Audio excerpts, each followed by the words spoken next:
तो भोलेनाथ से रुष्ट नहीं हो ना? चलो उमा, मेघ फिर से घिर आया है। बरसने से पहले ही हम प्रस्थान करते हैं। भक्त ध्रुव को नारद जी ने द्वादशाक्षरी मंत्र दिया, किंतु तुम्हारे लाल के लिए जगत को तारने वाला 2 अक्षरों का तारक मंत्र है राम।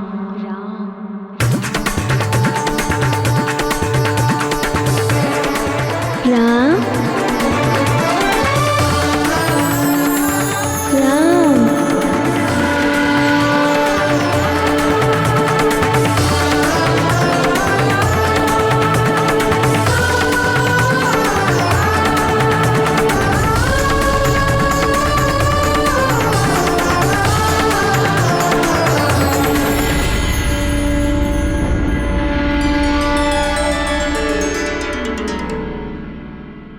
अब हम सबको आज्ञा दीजिए।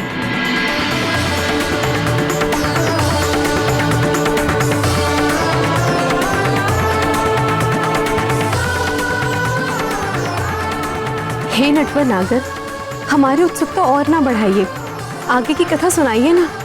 हाँ श्याम सुंदर, बताइए ना आगे क्या हुआ। मेरे संकट मोचन का जन्म होता, इसके पहले ही उनके प्राणों को संकट में डालने वाला एक शत्रु उपस्थित हो गया। अजन्मे शिशु का शत्रु? ऐसी नीचता किसने की नाथ? वानर राज केसरी के सुमेरु राज्य के समीप ही किष्किंधा पर्वत पर वानरों के राजा ऋक्षराज शासन करते थे। किशोर आयु के उनके 2 बड़े पराक्रमी पुत्र थे, बाली और सुग्रीव।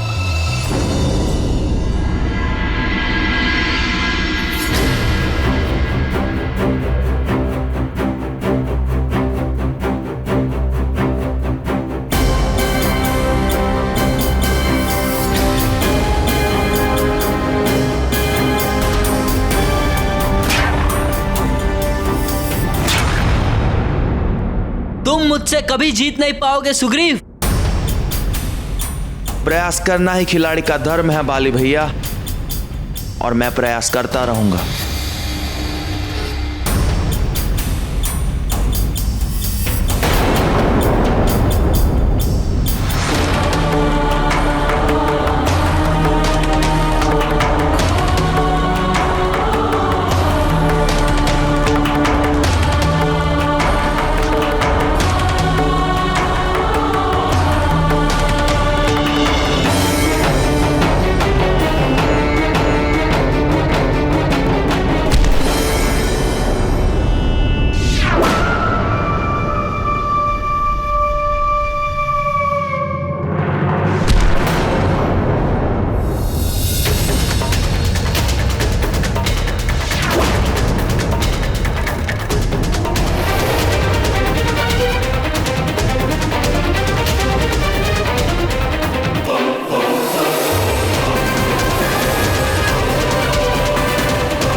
मैं फिर जीत गया सुग्रीव, मैं फिर जीत गया। तुम सदा के लिए मुझसे हार क्यों नहीं मान लेते? क्यों प्रतिदिन मुझसे हार कर तुम्हें कौन सा सुख मिलता है? अगर मैं हार मान गया तो तुम किसके संग प्रतियोगिता करोगे बाली भैया? फिर तुम पूरे विश्व में अपना प्रतियोगी ढूंढते बैठोगे। तुम चाहे जितना भी बल लगा लो, पर मेरे समान बलवान और वेगवान नहीं बन सकते। और तुम्हें क्यों, इस समग्र विश्व का कोई भी योद्धा मेरी टक्कर का नहीं है। और हाँ, ये मेरी चुनौती है।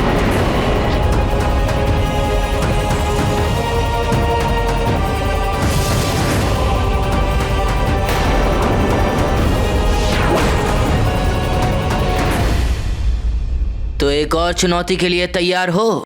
तैयार हूं बाली भैया।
अब आज भी हारने का दंड चुकाओ। जाओ मेरे लिए केले लेके आओ। अभी लाता हूँ भैया।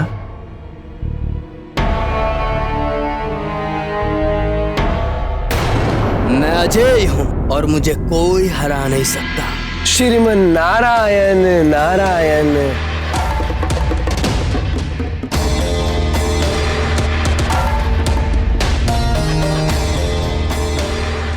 प्रणाम मुनिवर। मैं अजय हूं, ये मेरा अहंकार नहीं सत्य है।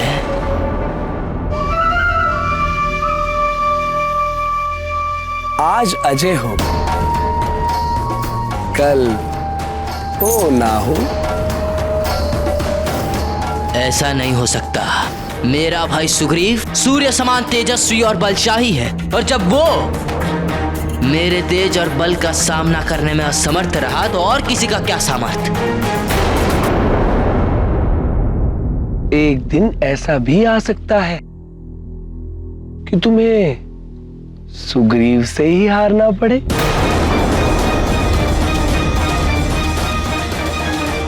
इसलिए कहता हूं कि अपने बल का अहंकार ना करो। परम पुरुष नारायण की माया के आगे किसी की कुछ नहीं चलती। हे मुनिवर, क्या सचमुच ऐसा हो सकता है? हो सकता नहीं, ऐसा ही होगा।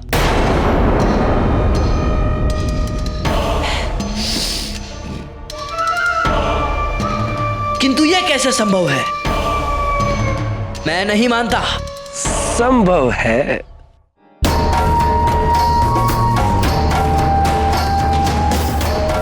जब सुग्रीव को इस धरती के सबसे शक्तिशाली योद्धा का सहयोग मिलेगा तो तुम्हारी हार होकर रहेगी। सबसे शक्तिशाली योद्धा वो तो मैं हूं। ये तो तुम्हारा भ्रम है बाली।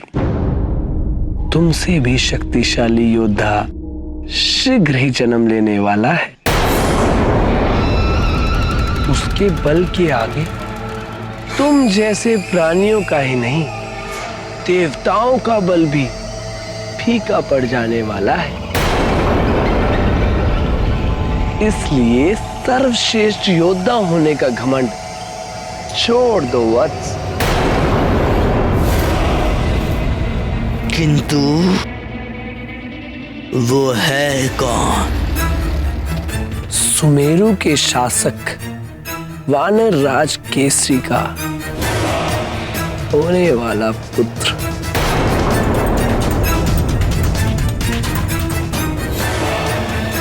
श्रीमन नारायण नारायण हरे।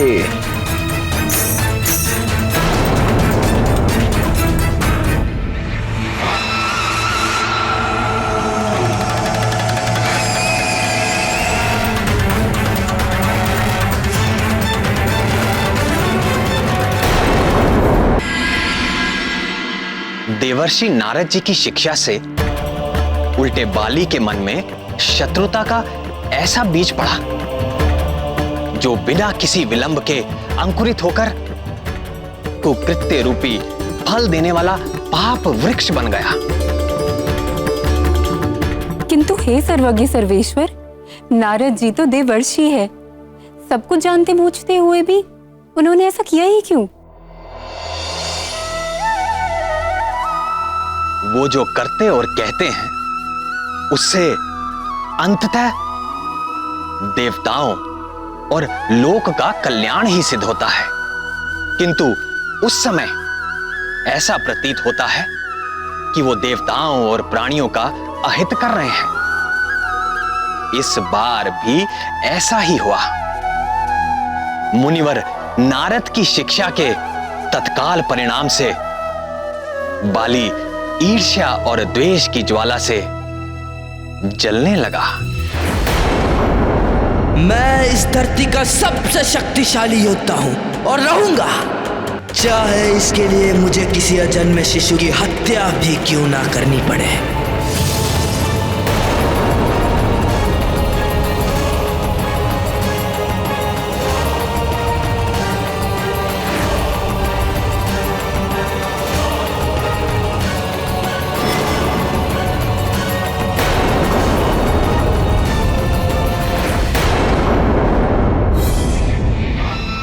मुझे ऐसा रसायन चाहिए जिसे खाकर तत्काल मृत्यु हो जाए।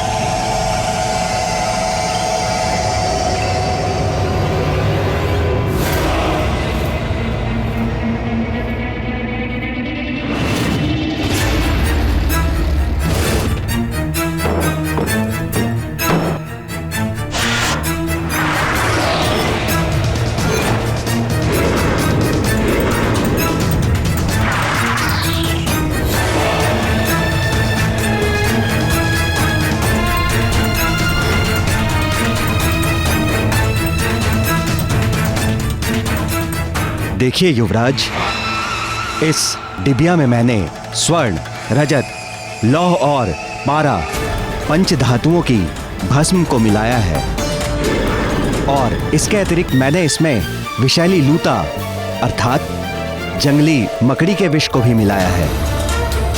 अब ये विष ऐसा तैयार हो गया है जो तत्काल मृत्यु को देने वाला है और इसका लक्षण भी ऐसा होगा कि अच्छे से अच्छा वैद्य भी ठीक ठीक निर्णय नहीं ले पाएगा कि इस विष की प्रकृति क्या है।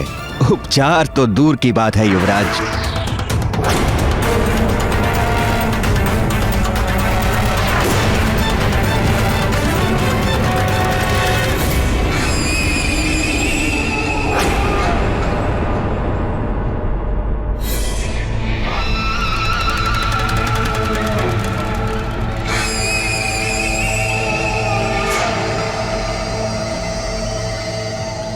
महारानी के लिए खीर बन गई, ठंडी होने के लिए रख दो। बाली अपने प्रतियोगी को जन्म लेने से पूर्व ही मार देने का हठ ठान चुका था।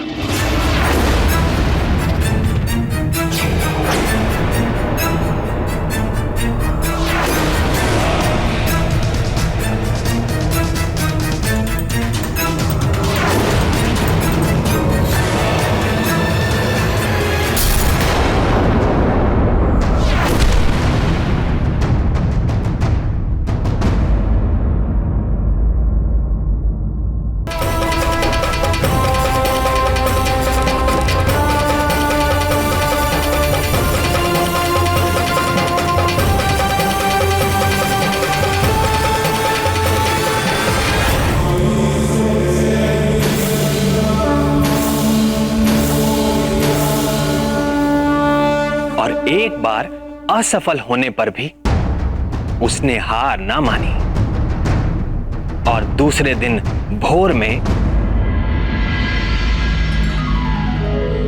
नमः शंभवाय च मयोभवाय च नमः शंकराय च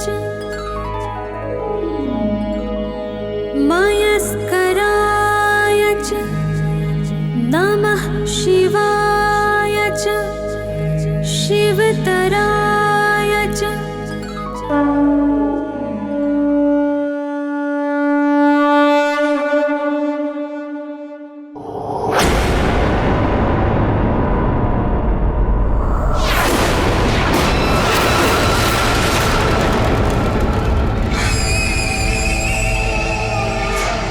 पुरोहित जी कहाँ चले गए आज?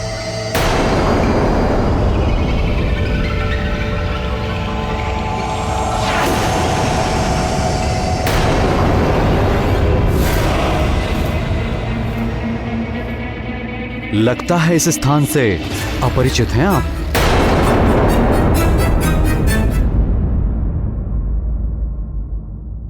भूल तो हुई है।